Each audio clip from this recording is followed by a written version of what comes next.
Hello and welcome to a very special BBC Radio 5 Live cassette featuring the very best football coverage from the BBC Sport Archive. I'm Trevor Brooking, and as this exciting season gets underway, why not sit back, relax and enjoy some great goals and magic moments from the past. Si García colocando la pelota, cobra, pelota arriba, la bola cae, golpe de cabeza. ¡Gol! ¡Gol! ¡Gol! ¡Gol! ¡Gol! ¡Gol! ¡Gol! ¡Gol! ¡Gol! ¡Gol!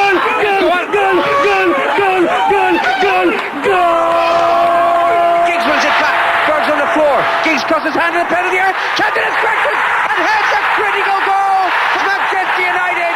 It was only a half chance truly. A great cross from Giggs. What a header from Cantona. Centrefield goes Best and he's clear. Best goes clear. He's just outside the goal. He must go, I think. Best is there and it's a goal. Beauty by Best. Layoff from Newell at the edge of the box. Sherwood clips it in. Shearer with a free header. And Blackburn Rovers have scored with 50 seconds of the second half gone. And Alan Shearer, the man who turned down Manchester United to join Blackburn Rovers, has scored his 31st goal of the season. And could he have turned the championship race in Blackburn's Rovers' favour? Shearer, Shearer, shout the home supporters. It's Blackburn 1, Manchester United 0. Long ball from Lee Dixon. Smith will hold it up, plays it square to Thomas, and Thomas goes inside Nicol, and Thomas is there, and Thomas has scored for Arsenal. By my watch, we are a minute and a half into injury time, and Michael Thomas may have won the championship for Arsenal. 20 seconds, and it's Hurst and Bull shouting for it on the right here, and there's people on the pitch at the moment. It's a goal by Hurst, number 4. And the England players going down on the turf, hugging each other on their hands and knees, and there it is, number 4 to England. Andy Cole goes through the challenge. Cole can score here, and he does for Manchester United. £7 million worth of goal there from Andy Cole. How important could that be? Sheringham's at the back post, knocks it back in there. Klinsmann takes a stab. Nethergott's there. Klinsmann! Yes! Oh yes, Jurgen Klinsmann has got it. Danger here. Lineker with a great shot and he scores! Gary Lineker has done it for England. 10 minutes left for play. And the leading scorer in Mexico grabs the equaliser just when England needed it. 2 goals against Cameroon, another against West Germany.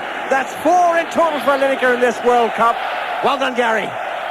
Well done indeed. Goals, that's what the game's all about, and we've plenty more to come. In a moment, British clubs in Europe, but first it's the magic of the FA Cup, starting with one of the biggest cup final upsets of recent times. Sunderland are 1 up and they've won the cup. They've won the cup. And you've never seen anything like this. I can see players in red and white vertically striped shirts prone on the ground. Here comes Brady, though, for Arsenal. They still perhaps want to finish it off before extra time. The ball floats high across the area. The shot comes in. It's there. Alan Sunderland. It's 3-2 for Arsenal. And I do not believe it. I swear I do not believe it. Lovely running by Brady. Put the ball across. Bailey was nowhere. And the United players have fallen to the ground.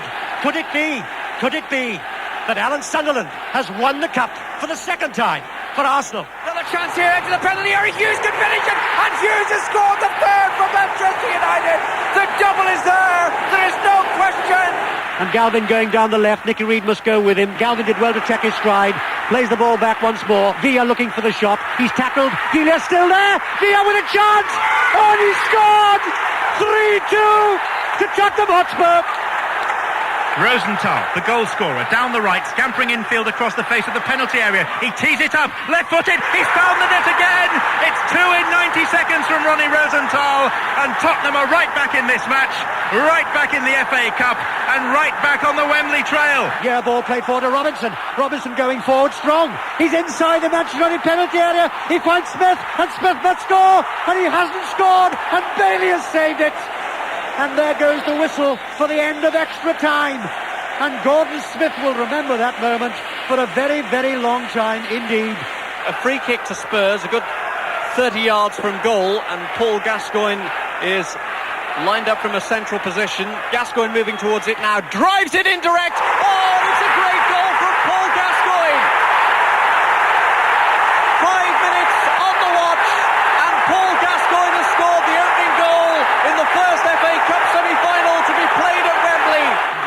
just outside the Everton penalty area. Whelan will chip it wide. Rush is there, and Rush has won the cup for Liverpool. And Ian Rush, deadly, knocks in his 32nd goal of the season. It's Liverpool 3, it's Everton 1. Ian Rush is the hero, because surely the cup now will go to Liverpool, and the double will go to Liverpool. The man is Ian Rush. Limpar on Calderwood, Ablett to his left. Limpar feeds it to Gary Ablett, left side of the penalty area, and McCarthy's unmarked. Is this 4? It is 4! What a finish for Daniel Amokachi! He wasn't satisfied with 1 goal. Everton weren't satisfied with 3. It's all over now. Everton 4, Tottenham 1, Wembley, here come Everton. Yes, and of course Everton went on to win the Cup, and they take their place in Europe this season, which is where we turn our attention now.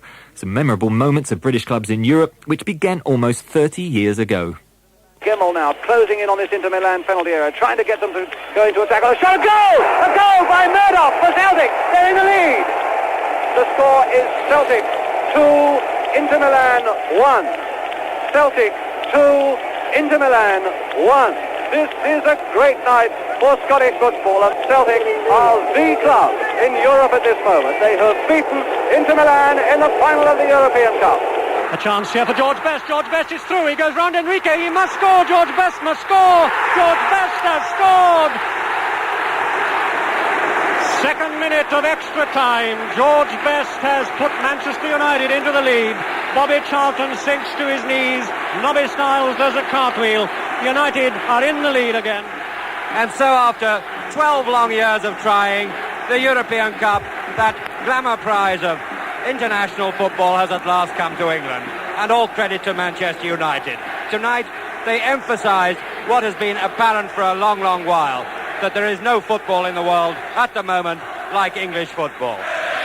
But since that marvellous night at Wembley in 1968, they've been lean years for Manchester United. They've got to semi-finals a few times, but they've never managed to get back to another final until this evening. United have to stay onside. Robson finds Hughes. Hughes goes around the goalkeeper. The goalkeeper's forced him wide. Hughes, oh, what a goal by Mark Hughes from the angle. A wonderful goal by Mark Hughes. O'Neill spots the ball up more carefully than he's ever done before. Let's wait. He comes up. 3-1. And O'Neill has almost certainly won the European Cup for Liverpool. Oh, and a sweet, sweet dummy from Haitley. Haitley will try a cross. Oh, and it could be a goal for Rangers. And it is. It's Ali McCoist. Leeds are surely out of the European Cup. So Nottingham Forest going forward once more. Robertson, the danger to Malmo. Goes outside the defender. If he cuts it back, there's danger here. The header comes in, and it's there! Nottingham Forest have done it with Trevor Francis. Oh, what a moment for Trevor Francis in his very first European Cup tie. Oh, that was a poor clearance by the sweeper penalty. Great shot on the volley, Ben Smith. Left foot volley, screen past Bucci by his near post into the net. And Arsenal, with nothing more than a half chance, have taken the lead here in Copenhagen. It's Arsenal 1, Parma 0. The veteran Smith has done it. Less than 30 seconds left in Paris. It's 1 goal each between Arsenal and Real Zaragoza. Wild shot turned towards goal, and Seaman is back, and Seaman has missed it, and it's been won by a fantastic strike by Naeem. Oh dear, what a way to lose a cup final, especially to a former Spurs player as well. Now, penalty shootouts have been the subject of much controversy in recent years, but love them or hate them, they do provide excellent nail-biting excitement for the fans. Alan Kennedy, he's played a million games for Liverpool. If he never kicks another ball in his life, this is the most important strike that he'll ever have. Close your eyes, Evan. Please, close your eyes. Please. What a moment. What a moment. Now the tension is almost unbearable, because although Merson has missed the opportunity of putting Arsenal straight in the final, Attilio Lombardo, Italian folk hero, the man who put away the final penalty in Porto, Lombardo must score or Arsenal will go to Paris in the Cup Winners' Cup final. Here comes Lombardo with the bald head. Seaman has saved, and Arsenal are in the final of the Cup Winners' Cup. And it's now Anderlecht's and it's the Icelander Arno Gudjonsson against Tony Parks. So the fourth, up he comes, Gudjonsson, and Parks saved again! Parks saved again! And Tottenham have done it! And Gudjonsson is on his knees on the penalty spot, and he can't believe it, and Tottenham have won the UEFA Cup! England have left Paul Gascoigne out of the penalties, the first 5, and it now rests with Chris Waddle, the man from Marseille. Chris Waddle has to put this penalty in the net to keep alive England's chances. Otherwise, West Germany will go through. Waddle has ballooned it over the bar. And West Germany have won this penalty shootout. Ron Atkinson standing by, looking on, hoping, wishing, praying like 30,000 Villa fans. Phil King against Palooka. Phil King scores! The holders Inter Milan are out, and Villa Park is being invaded by the fans.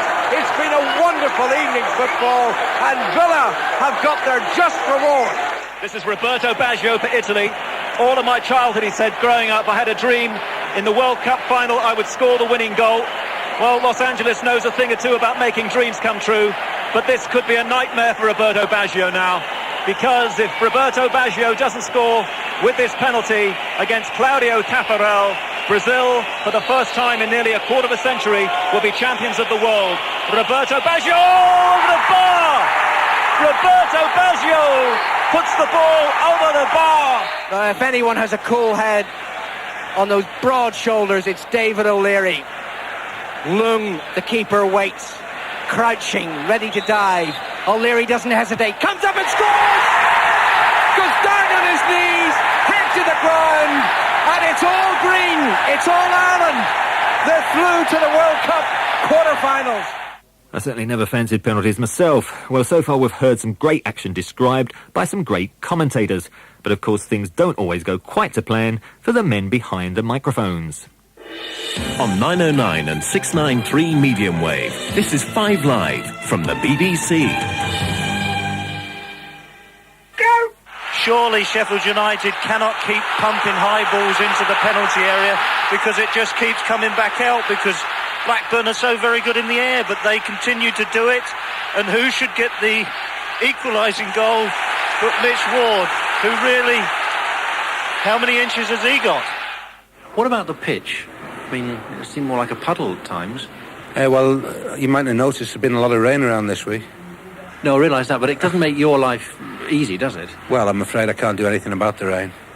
No, I realise that, but I mean, you know, the fact that the style of play, I know you can't do anything about the weather or whatever. But the goalkeeper at the moment is Mark Bosnich. He is saving everything that's thrown at him. I bet you when he goes to bed at night, he even catches his pillow. The Everton winger Anders Limpar has been named in Sweden's World Cup squad, I should say. What are you doing with yourself at the moment while we wait for this? The last time I switched on satellite television accidentally, you were playing pro celebrity darts. Yes, well, I didn't get any offers to be a professional dart player, so I'm looking at the media side and also just keeping my wife happy at the moment, Marjorie. You've had a lot of ups and downs with players, so your man management can't have been that terrific. Man management was terrific. They break the rules, you've got to implement the punishments. OK, you're going to be enthusiastic about it. Adidas are going to say this is a revolutionary boot. What are we going to see when it's applied at the World Cup? Because FIFA have said, yes, let's go ahead with this boot. You can use it at the World Cup finals in the United States. So, what was the question? Yes, I continue, I think, with some trepidation. Well, so much for the past. What about the future? Who's going to finish top of the Premiership pile this season? Well, we've asked some of the 5 Live presenters to give their views.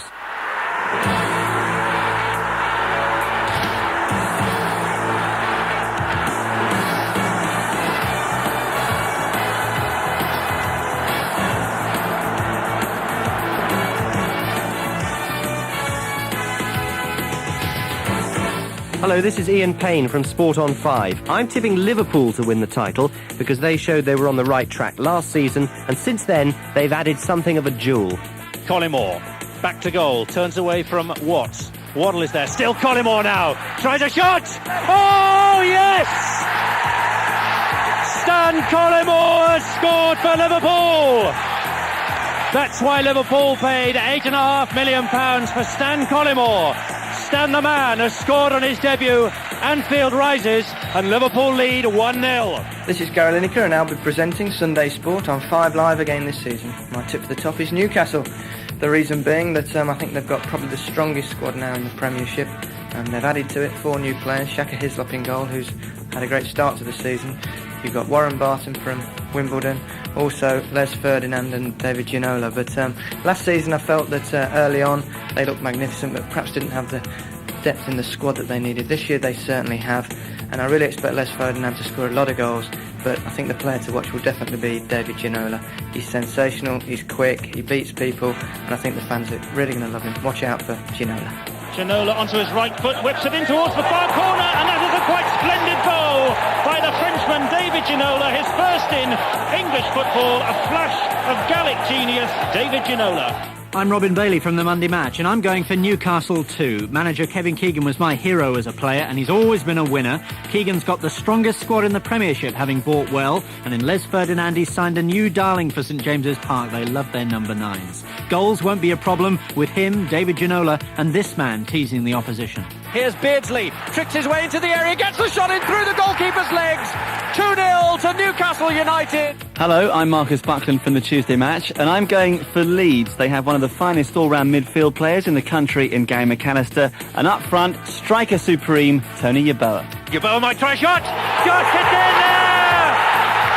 A goal from absolutely nothing. Tony Yeboah, 20 yards out. Full on the volley, right-footed, in off the crossbar. David James beaten, all ends up. This man's remarkable record continues. Well, I'm another one who's going to stick with the northeast part of the country. I go for Newcastle. I think their scoring potential is massive now. All right, we know all about Beardsley and Robert Lee last season, but in particular Les Ferdinand up front with the supply of David Ginola, one of the best dribblers the Premier League has ever seen.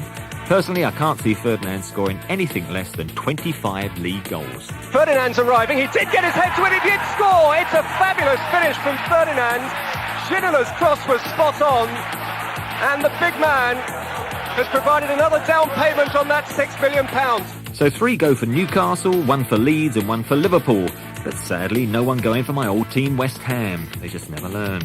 But whoever you'll be following this season, for the very best in football coverage, you can rely on BBC Radio 5 Live on 909 or 693 medium wave. Good luck to your team, and thanks for listening.